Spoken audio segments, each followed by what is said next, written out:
the way I'm looking at it, I think your evolution and the data and analytics evolution has quite literally gone hand in hand. And I definitely want to touch upon or double click on something that you talked about, which is one of the latest developments or the most talked developments in this Mhm. space, which is SAP Business Data Cloud. So it's a quite good journey for us where we have implemented that project for them. And apart from that, recently SAP has launched Business Data Cloud, which is another evolution of the BW system, the ETL, and also the reporting, as well as the planning within SAP Analytics Cloud. And they had a good partnership with Databricks, which brought in the AI and ML scenarios and also the cataloging functionalities to have the business user having the self-service capabilities, Got it. which is predominantly the greatest thing. When they launched this tool in the market, it created a lot of buzz and it is a Right. game changer. Welcome to Discover Dialogues podcast, powered by Tech Dogs. The world of business and technology is evolving at breakneck speed. AI breakthroughs, digital transformation, and game-changing innovations are reshaping industries every day. On this show, we dive into the trends, ideas, and strategies driving the future. We're sitting down with industry leaders, innovators, and disruptors to bring you fresh insights, bold perspectives, and real conversations that matter. So plug in, tune in, and let's discover what's next. Today on the show, we're joined by Lakshman Arthimalla, Director, Data and Analytics at YASH Technologies. Lakshman brings over 2 decades of experience helping enterprises transform how they see, use, and trust data. From leading complex SAP Business Data Cloud implementations to advising global clients on their modernization journeys, Lakshman has been at the forefront of bridging governance, AI, and decision intelligence. His perspective on how organizations can turn structured data into strategic advantage is both practical and forward-looking. Let's dive in. Welcome to another episode of Tech Dogs Discover Dialogues. Lakshman, it's a pleasure to have you on the show today. Yeah, same with me, Vikram.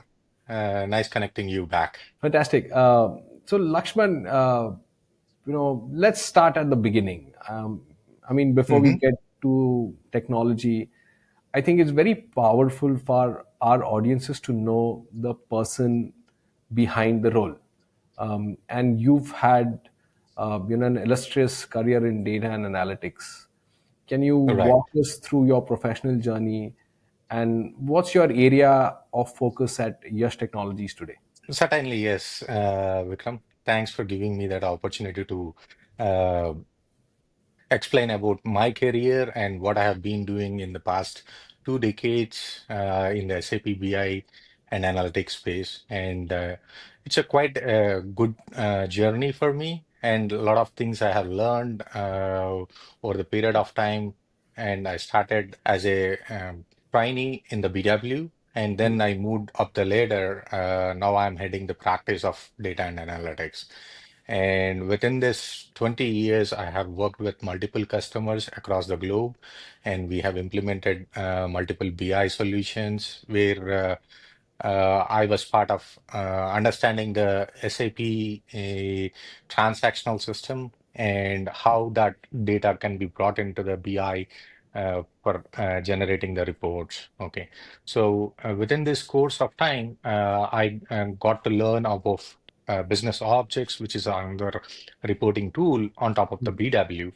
Hmm. Again, it is the SAP product. Okay, Hmm. earlier it was a standalone product which SAP has acquired, and I started working on that version. And eventually, when SAP has launched the HANA database, that's Hmm. when the paradigm was shifted because most of the traditional databases are two-dimensional and Hmm. also row-based, wherein this HANA database is a columnar storage and which is also meant for rendering the data very Hmm. fast and all that. So that's when I started going into the database level, which I have not worked in the past, Hmm. right? And After that, SAP came up with multiple products, and everybody across the industry, they were into the cloud-based solutions. That's when SAP has launched Business Objects Cloud, which is a first version of the BobJ evolution. And eventually that was renamed as SAP Analytics Cloud now.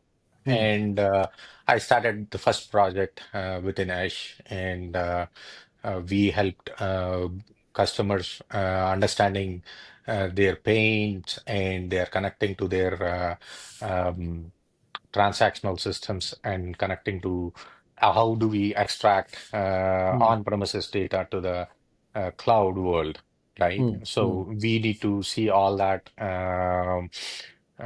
connectors and making sure on the firewall, the network, and all that. So it's a quite good journey for us where we have implemented that project for them. You know, And apart from that, recently, SAP has launched, which is a business data cloud, which is another evolution of the BW system, and also the ETL, and also the reporting, as well as the planning within SAP Analytics Cloud. And they had a good partnership with Databricks, which brought in the AI and ML scenarios, and also the cataloging functionalities to have the business user having the self-service capabilities. got it. So, which is predominantly the greatest and great thing. When they launched this tool in the market, it created a lot of buzz, and it is a Right. game changer. The way I'm looking at it, I think your evolution and the data and analytics evolution has quite literally gone hand in hand. Yeah. And Yep. I definitely want to touch upon or double click on something that you talked about, which is one of the latest developments or the most talked developments in this Hmm. space, which is SAP Business Data Cloud, fondly called as Yeah. BDC. Like you said, it's considered to be the next evolution in enterprise data strategy. Uh, Hmm. and obviously it's considered to be pivotal as well.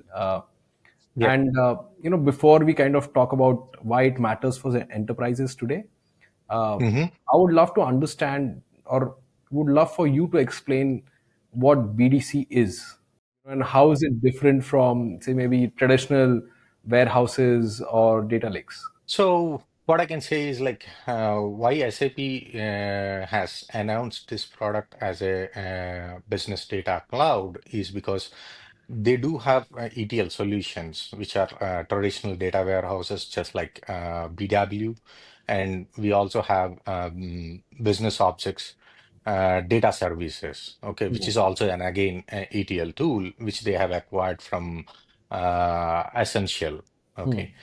And it was serving the purposes like how to extract non-SAP data and bringing it into SAP world, or any other data warehouses or SQL databases or SQL data warehouse, and also eventually to the data lakes. Okay, so but these tools have independent in nature, and they were siloedly working and serving the purposes. Okay, with Business Data Cloud, what it brings to the table is like it's a suite which is a combination of BW, public private cloud, and also the public cloud. Okay, and that is one aspect of it. The second aspect is like SAP already has another data warehousing solution, which is called as a data sphere. Okay, so that is also brought into this business data cloud. And for the planning and reporting, SAP has a specific tool which is called as a SAC, SAP Analytics Cloud. Okay, which was again brought into this business data Nice. cloud. These tools exist independently, and they Hmm. are called as enterprise editions in such. Whereas with the partnership of Databricks, which brought in the Edge, for all these organizations who Hmm. are utilizing these tools Hmm. independently. They might be working with some data warehouses, some Right. data lakes. So, and extracting their ERP data Hmm. into the traditional data lakes or data Right. warehouses. Right. Okay, which is missing the context of what this SAP has defined in the last 30, 40 years, Hmm. what they have been doing in the ERP space. Got it. Okay. So it has a lot of linkages when you Hmm. talk about how the sales order is created. So Hmm. what it looks for, and how the customer is related, and how Hmm. the material is related. And within the customer, we also have separate sales organizations because the customer might be residing in multiple geographies, Correct. right? Absolutely. Yeah. And they might buy a product in Hmm. one region and Hmm. they sell it to the another region, Hmm. and that is called as a ship to party. And Hmm. we always make the payments from a group company.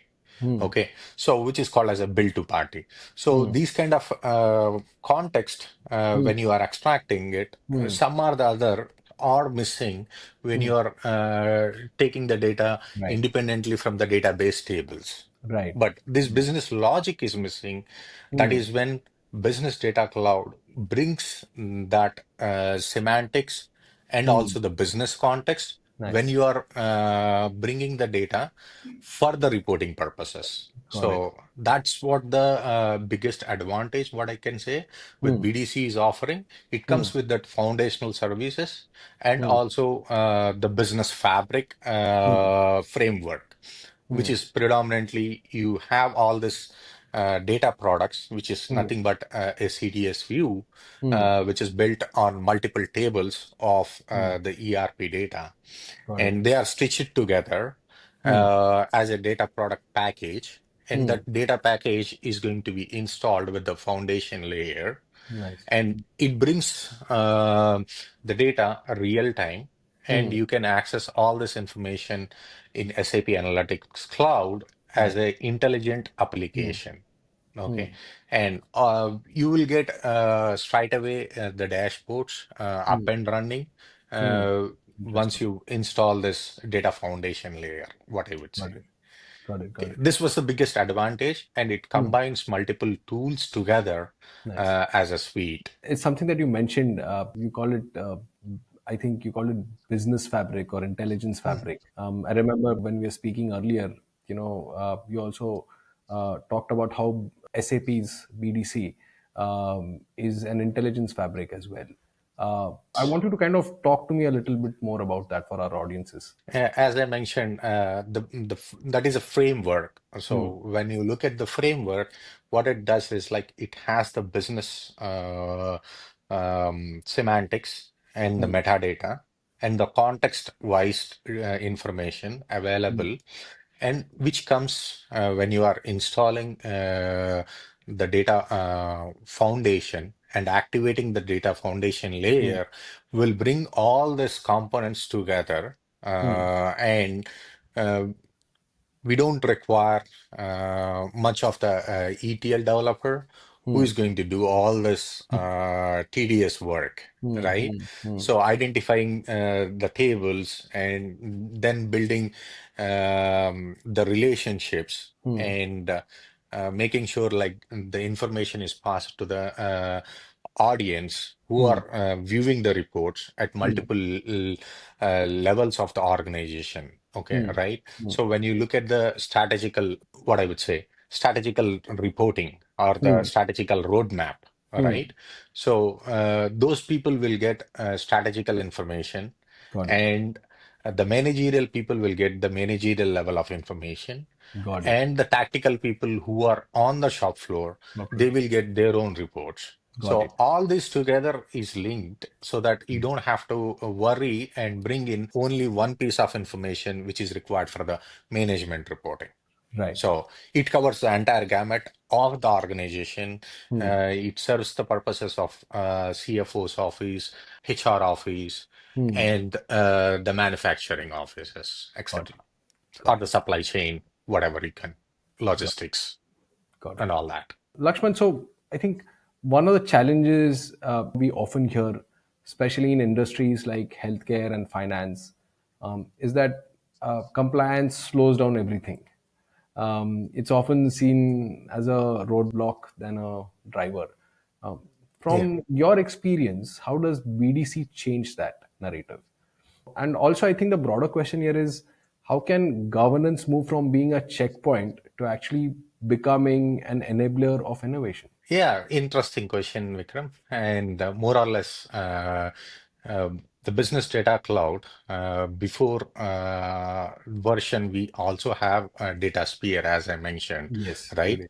So it comes with a Unity catalog Hmm. and the data governance, the Hmm. security, and the data lineage. Okay, Hmm. so that we will not be taking any risk Hmm. uh, to make sure data is leaked into the public, so Hmm. that whatever the private and confidential information which is Hmm. required to be maintained, and along with the industry specific standards, when you look at the SOX compliance or the Hmm. HIPAA compliances, Right. and all finance organizations, they will have their SOX compliances. And Hmm. similar way for all the healthcare, they will maintain this HIPAA, okay, Hmm. compliances. Right. So which is at par at the industry, and SAP Yes. always delivers good things to make sure like your data is secured, and Right. all specific information which is a personal Hmm. identification information, you can mask them and make Mm-hmm. sure it is not leaked. And whoever, even though if it goes out, Hmm. you have the masking capacity so Hmm. that the information is secured, and having the realistic governance which is in place. Hmm. And with the another thing, what I would like to add here is like it comes with a data access control. Okay, whatever Okay. the information needs to be seen for Hmm. the management level at the top Hmm. level. Okay, Hmm. so we will maintain that specific roles, so Hmm. that these are the reports which are going to be accessed by this set of people, Hmm. and you will not be taking any kind of a risk here. Hmm. Okay, Hmm. making sure you see what the information is relevant for that role is required. So that's And how that's how the all the governance and cataloging lineage and the workspaces, what Mhm. we call it, which is going to enable the self-service reporting for the management, not only for the top management, Hmm. mid-level, and the lower level managements too. Got it. I want to definitely talk about, I think every business will have, different governance frameworks, or every industry will have, specific regulations. And I'm sure at Yash, you guys are probably addressing it differently or approaching it differently. Or how do you guys do it? Yeah, typically we have our own process and standards which we have set up Hmm. whenever we are implementing any projects with any customer. We make sure like our policies and standards are taken into consideration, Hmm. and on top of that, every customer has their own specific Hmm. processes and standards. Hmm. Okay, so we need to cross-check whether our processes and standards, which Esh is maintaining, Hmm. is appropriate for them or not. Okay, Hmm. if not, we have to take whatever the customer is actually having that specific compliances. So Hmm. we make sure and we follow their principles and the Hmm. standards at the first place. Hmm. And if they are not having anything, Hmm. then we will come up with our recommendations, Got it. and we will take their specific approvals Hmm. to kick off and take it ahead with the implementation standards. But Lashman, I'm just thinking aloud here, right? Mhm. I think a lot of enterprises just don't run SAP. Yes. I'm sure, I mean, they're probably using Salesforce or maybe Workday, and I'm sure there are a dozen other platforms out there. True. And I think all of them coming together is going to slow down decision making, because data scattered, and in many ways, I feel that is the reality, and also the complexity actually. um, how do you think? Yeah, I mean, I would love to understand how does SAP BDC approach and resolve this? Vikram, it's an interesting question, and I definitely agree. Not all organizations will only use SAP, Hmm. right? So for their shop floor, they might be having a different software. Right. Okay.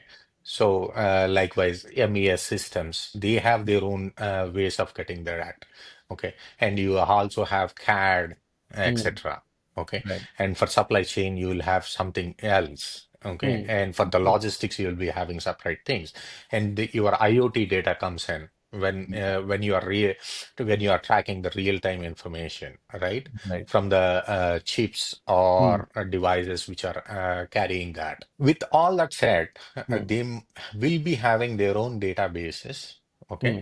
What SAP BDC will offer is you can keep the data there itself. We don't have Okay. to move the data into the data mm, lake Hmm. or data warehouse. Hmm. What we can do is like we can connect that database Hmm. remotely Hmm. and access that information with the help of the replication flows or remote access of the data Hmm. uh, f- from the existing databases. Right. And we combine that with SAP data so that Mhm. you have both SAP data and non-SAP data combined together Right. for making the decisions. Okay. Hmm.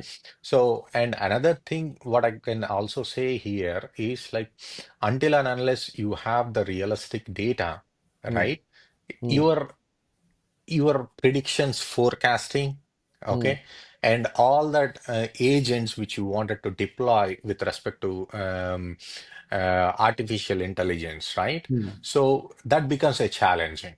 So Hmm. once you have the context-wise data, which is coming Hmm. from SAP Hmm. and uh, non-SAP data, Hmm. and both of them are sometimes those both are structured data, Yeah. sometimes unstructured Structured. data will also Absolutely. be there, Absolutely. right? Absolutely.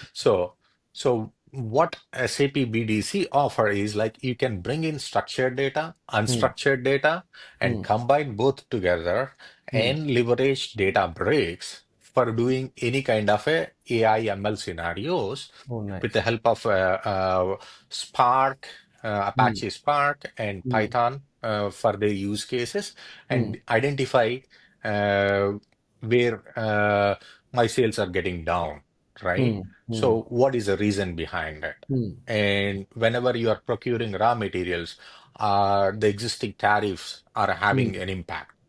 Right. Right now, the tariffs are becoming much complex because Hmm. of the trade acts which is Hmm. happening between the countries, right? Absolutely. So Yeah. we need to see all that.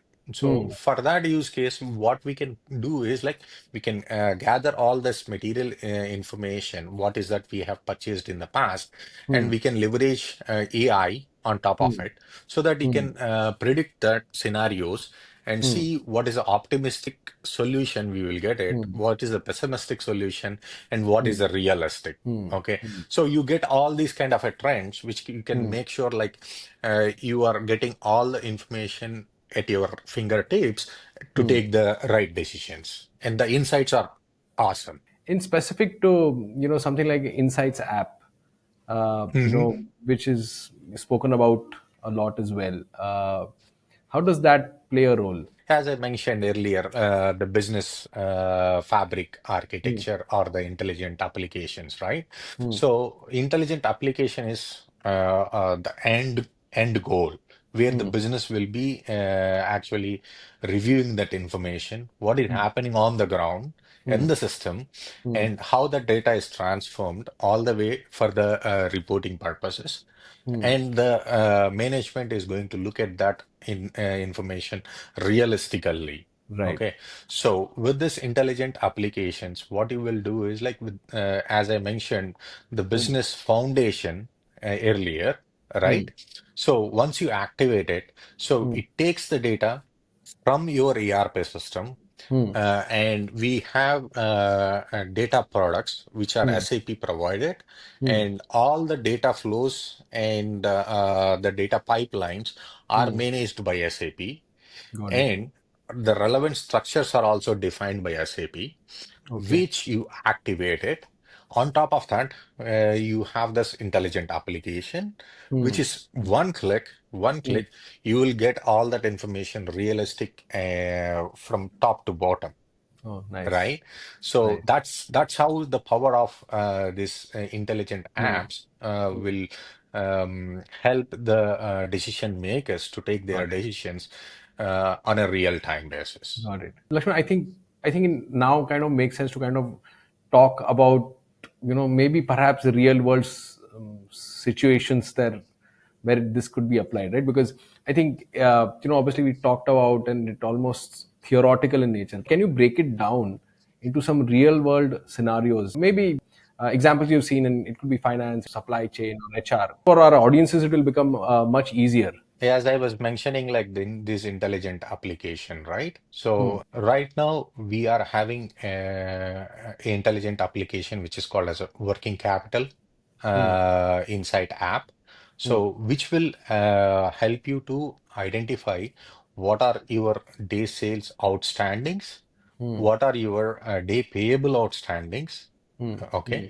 One Hmm. is like to the suppliers, what is that you are supposed to pay, Hmm. and what kind of aging you are having it. Hmm. Okay. So on say for example, within 30 days, how much we Hmm. need to pay. Okay. Right. Within 60 days, how much we need to pay. Right. Okay, etc. So Hmm. similar way, from the customer's perspective, Okay. we will also have like what is the realistic revenue which we were supposed to get at. Okay, Nice. so Hmm. in most of the business scenarios, transactions, how they happen is like we will have net 30 or net 45 or net Yes. 60 days. Right. Okay, Right. so once you invoice them, they Hmm. will take within that 30 days or 60, 45 days Right. or 60 days. Based Right. on that, they will provide the payments, Got right? it. Got it. So you will get to know what is that which is going to be coming as a revenue for you, Right. and what is Right. that you are going to pay for your Hmm. suppliers. Okay, Right. so that you will understand what is your cash flow, Right. Got it. right? Got it. So you will understand the cash flow. Hmm. And finally, with this cash flow, what you can see is like your P&L statement. Hmm. Right. All Got right. it. Got it. So how much are the operating cost you are Hmm. utilizing for Right. making the products which you are selling in the market, right? Right. So what are the raw materials which are required, and how Yeah. you are storing them, where Yeah. exactly you are storing them, Hmm. and what is happening at the ground level, Hmm. where the manufacturing process is going to happen. Hmm. Hmm. So are we making any rework? Are Hmm. there any scrap? Hmm. Okay, so that you get all this information realistically with Right. this working capital insight app. And if Yeah. you were to kind of, I don't know, just randomly take HR as function as an example, how would that Mhm. be looked at? Yes. So when you look at the HR perspective, right? Hmm. So what typically happens? What's the role of the HR office, Hmm. right? They take care of how many manpower is required for the Right. organization. So once you start looking at that level, Hmm. you will look for the recruiting. Okay, Correct. what is the recruitment process happening? Okay, Right. so somebody has to go and find the resource from the market. You need to Hmm. post a job. Okay. Right. So from the posting of job Hmm. to the job which is open or Hmm. vacant in your Hmm. organization, you Hmm. need to map that. Based on that, Hmm. you will post the Right. Absolutely. Yeah. requirements into the market. And after the interview processes happen, so it is like hiring, how do Hmm. you hire it, and Hmm. all the way to the retirement. Okay, all that process is covered within this HR aspects. So wherein we do have SAP specific product which is called as a success factors. Hmm. So where it Interesting. has independent modules within the success factor. When Hmm. you look at the employee central, so it is basically maintaining all the employee Hmm. personal information, where Hmm. they are located, and all Hmm. that. On top of that, you also have specific compensation programs Hmm. which you will be providing to the employees who are Absolutely. at the management level. Okay, Yes. you will give some benefits, Correct. right? Yes, And that could be. you will also have the leaves and etc. Correct. Right? So all this information is captured in multiple levels within the Hmm. success factor. Yeah. On top of that, you also have performance management. Okay, so Absolutely. whether you do the performance management half year or a full year. Hmm. Okay, Hmm. Hmm. and Hmm. what is the probation period? Right. Okay, so you will cover all these aspects, and when we extract this data, so similar way, however, this working capital app, we will Hmm. be having HR hire to retire Got it. Got it. functionality, and it Fantastic. covers all these aspects of HR. What Hmm. we are offer for this BDC Hmm. journey Hmm. is like we Hmm. are doing a free assessment.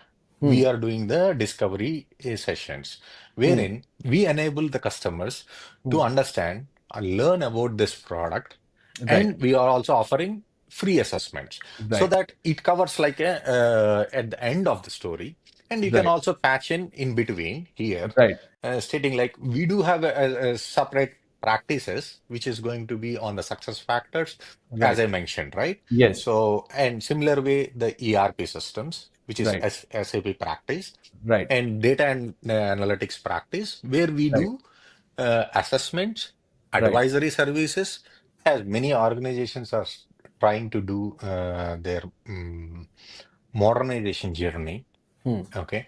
So what Ash is going to offer for the customers who are already having BW systems, Hmm. we provide a free assessment so that Hmm. you will understand how you can bring in the 25 years of journey of the data warehousing Hmm. information which was brought in, which you are Hmm. utilizing for your reporting right now, Hmm. how you can add that into AI ML scenarios and Hmm. make sure utilize the AI Hmm. on top of your data so that Hmm. you can take a corrective data actions. Hmm. So at Edge, we do this kind of a advisory service, and Right. also we do educational service, and make sure like we provide right information to go along with the strategy of how your business is envisioning. So Lakshman, one of the things that came to my mind while we are having this conversation is that I'm sure you meet a lot of clients today, Mhm. and a lot of them are perhaps at the start of their modernization journey. They're trying to modernize their data systems, and I'm sure they're looking for guidance and insights. What is it that you would recommend to them? And what's that piece of advice would you would give to them? Yes, Vikram. So, see, we have been seeing this one in the market, how the people are, how the organizations are trying to get into the journey of AI. Hmm. Okay. So, where AI becomes the major footprint Hmm. going forward for Hmm. the next 10 years. Yet, as we do typically many services, out of which one we are going to have is the advisory service and Hmm. the strategical road mapping. Okay, Hmm. so within that exercise, we do educational session, which Hmm. is like bringing up to the speed what is the technology and how the trends are Hmm. going in. Hmm. Okay, with respect to the modernization journey. Hmm. Okay, majority of the people or the organizations, they are trying to get onto the cloud. Hmm. Okay, and leverage um the cloud-based solutions and Correct. reducing their infrastructure Hmm. and also the assets which they are maintaining in Hmm. their local environment. So we typically do at Edge, what we do is like we do the advisory service.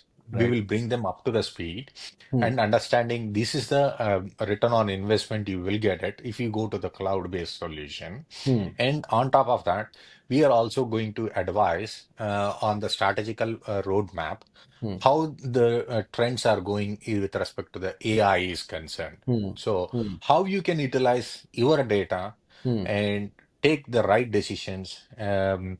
Until and unless you have the right data, Hmm. your AI is not going to work, Right. right? Absolutely. So Absolutely. you need to get your data up to the level where it can understand, read through the history, and generate machine learning algorithms based Hmm. on what information you bring it. Hmm. So at Ash, what we do is like we do the advisory service, educational service, make Hmm. sure the right information is shared with the Shared with. organization, Yeah. Yeah. and then uh, we also give the advisory service. After that, we also do the implementation.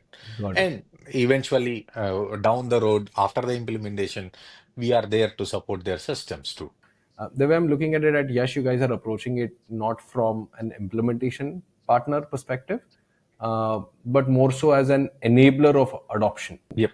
And I think that's a very novel approach to take, because I think almost everybody out there looks at SAP implementation partners, but here you are, where you guys are saying that, let's try and see how we can be an enabler for you guys.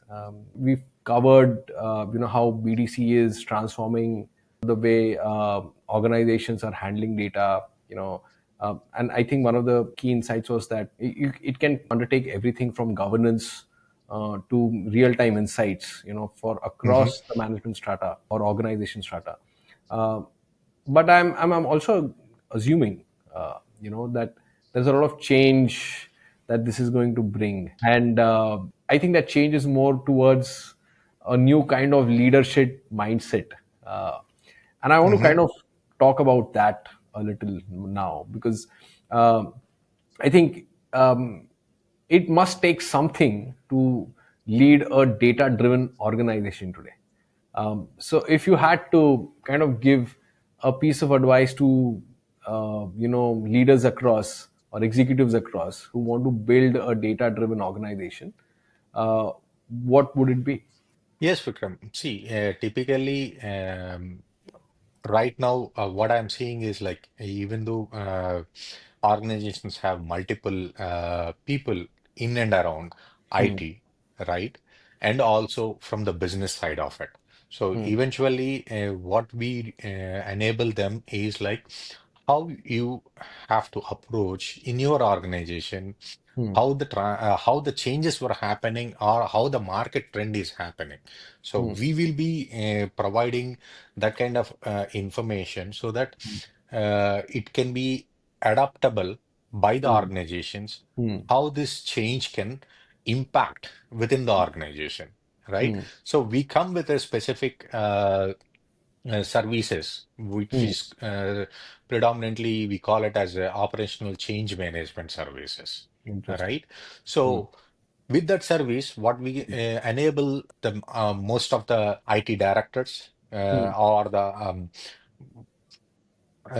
chief technology officer or Hmm. the chief transformation officers, Hmm. as well as the VP of IT and CIOs. So Right. what I can say is like we give the educational at the Right. first level and make Right. sure they understands it, what is happening, Hmm. and with respect to the uh, landscape what they are having. Hmm. So it requires a lot of inputs, which is going to take them ahead in Hmm. terms of their strategical vision. Okay, Right. so some people say like we have invested a lot of money Hmm. in the existing data warehouse. Right. Okay, that is one aspect. We Hmm. have invested a lot of money in the data lake. Still, Hmm. we are not able to utilize Hmm. our data. We can't Hmm. make a right decision. Hmm. Okay, so we have been doing this transformation journey from the past 5 years. Hmm. Why that is not happening? right? So you need to understand that. So how when you are extracting the data silos and combining it without having the knowledge of the or the information, uh, people who are at the engineering level, they can technically do what is required, but functionally we need to understand how the business process is happening. Right. So you need to stitch that to the technology so that you can bring in the right information to the end user where they can consume it and take the right decisions. So what we can say is like we will do this journey, educating majority of the thought leaders so that they can pass this information down the levels and make sure like they do the right thing in their organization to make sure it is successfully implemented for their data and analytics journey. It's basically like people say like pessimistic or prescriptive, proactive, and reactive. Okay, so what we can say is like the information which is already done, once the information is coming out, right? So that is prescriptive information which has happened in the past. So Right. you need to make some predictions on top of it. Right. So until and unless you have that information, you can't take a realistic decision how that is going to tell you the predictions Got in it. a right manner. And how does culture play a role in all of this? Yeah, what I can say, Vikram, here, like tools can bring in the information at a place, Right. right? And the culture of or the attitude of getting that information, pass it to the right people. So we need to make sure like the culture is important to foster the abilities of generating the data and analytics to the right people in the right hands at the right time. And I think we're almost at the end of our session. But before we wrap up, I want to cover a couple of things. I want to kind of Okay. step back from technology a little, and we've spoken Okay. quite a bit about it. What's that one leadership principle you personally live by, and you think rather a lot of executives should embrace in today's business environment? See, you lead by an example, right? So that is how I have been doing this from the 2 decades. That made me to sit here and talk in front of you so that my team, whoever has under me, okay, they learned a lot. And by learning from their side, which made me to take the next steps, right? Got it. So I gave the mentor. I acted as a mentor and gave the enough information so that they can foster in their career, and that made me to step up the ladder and make Nice. sure I deliver good things for them. So, Lakshman, fantastic. I think we've covered some powerful ideas around leadership, obviously data, SAP, BDC. And before we wrap up, I want to switch to something lighter. I'd love for our listeners to get to know the person behind the title, what you do at YASH today. What I have next for you is a quick rapid fire round. I don't want you to think. I just want you to be quick and instinctive. I'm going to put you in the spot here a little. Let me know when you're Okay. ready and I'll just go for it. Okay. Sure. Coffee or chai? What fuels your workday? Coffee in the morning always brings you up to the speed, and in Okay. between, I prefer tea. If you weren't in data and analytics, what Okay. career path would you have chosen? Definitely, I would go for agriculture. Nice. One book, podcast, or a movie that inspired, you as a leader. Rich Dad and Poor Dad. The book. Oh, nice. It's a fantastic book. I've read it myself. And every time you read it, and I think in every Yeah, phase of your life you read it, it just gives you different perspectives. different perspectives. Yeah. Right. What's that one piece of tech that you can't live without? Mobile. A city you would love to live and work for in a year. San Francisco. Oh, nice. Okay, right. The next one. What's your go-to way to unwind after a busy work week? Go to your farmhouse, relax, enjoy, be with Oh. the nature. What's that one skill you think everyone in tech should learn today? Relaxing and reading, I Okay. would say. Reading, I yes, absolutely. I think a lot is changing in the world, and you have to keep yourself updated continuously by reading up on things. Right. What do you trust more, instinct or insight? Insight. That I mean, I think it falls to radio, a data analytics guy, so very natural for you. Yeah. One last thing before we let you go, what's your favorite part of your role right now at Yash? Like advisory and pre-sales and providing the solutions. All right, Lakshman, that brings us to the end of today's episode of Tech Docs Discover Dialogues. A big thank you, to you for joining us today. I'm sure a lot of insights that you have shared with us and our audiences will go a long way in helping them build, data-driven, insight-ready organizations, and also perhaps leverage SAP BDC to the fullest advantage, like you've spoken about. Thank you once again. Any parting thoughts? Yes, definitely. The weekend is coming. We need to have a good party uh, to Absolutely, relax, absolutely, absolutely. remove all the fatigue of the week. All right. Thank you, Lakshman. Once again, really appreciate this. Awesome.